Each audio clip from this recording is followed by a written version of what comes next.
What is the ligament that prevents retroversion? I just told you. What will be your answer?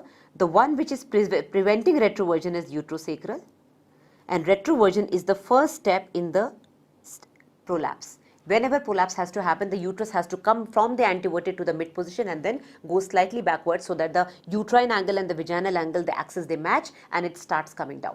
Okay, so that is prolapse. Now, uterus is held with support under 3-tier system. This tier system is given in your Shaw's Gynecology. Sometimes questions might be on the tier system. It is one and the same thing what we studied in the model. So, the most important ligaments and the muscles will remain the same. It is just their position, how they have been divided. So, the upper tier, which maintains the uterus in anteverted position, is the round ligament and the endopelvic fascia. Now we know that endopelvic fascia condenses and forms the thick ligaments. The cardinal ligament, the McEnroe's, the pubocervical ligament, they are all kind of part and parcel of the same thing, just condensing at different levels. So they form the triradiate spoke type of appearance. Round ligament is also a part of endopelvic fascia, but it is not as strong. So the endopelvic fascia and the round ligament, they support the uterus and the vault, that is the vagina. Okay, so they support these two organs and these form the upper tier. Coming to the middle tier is the most important and the strongest system which supports the uterus. So what does it contain? It has been divided into 2 parts, level 1 and level 2. Okay, so level 1 will consist of what? Level 1 will consist of the 2 important ligaments, that is the uterosacral and the cardinal ligament, both condensation of endopelvic fascia. Level 2 will consist of what?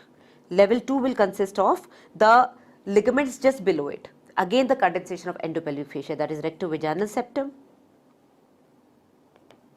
pubocervical ligament. It is slightly below this, so that is why it is level 2 of the middle tier. Pubocervical ligament and the pelvic cellular tissue, the PCT, that is the pelvic cellular tissue, which is kind of, you can say, it is not very supportive as such, but it kind of fills up the spaces, the empty spaces, and it transmits blood vessels and it allows the organs to expand. It is that elastic soft tissue which fills up the spaces in between. Then coming to the inferior tier. Inferior tier will be in the middle tier, I forgot to tell you, there will be a levator ani muscle as well.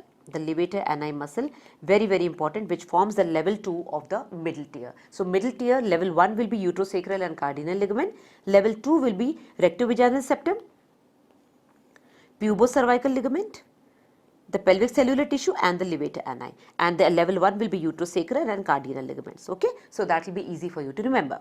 Now, inferior tier will consist of levator ani plate, because now the levator ani, the main hammock on which the organs are resting, the muscle comes in the middle level, but the anococcygeal raphe, which is formed by the 2 muscles meeting in the center, is forming the inferior tier. So that is the anococcygeal raphe. So we have come very down near the coccyx. So the anococcygeal raphe plus the perineal body.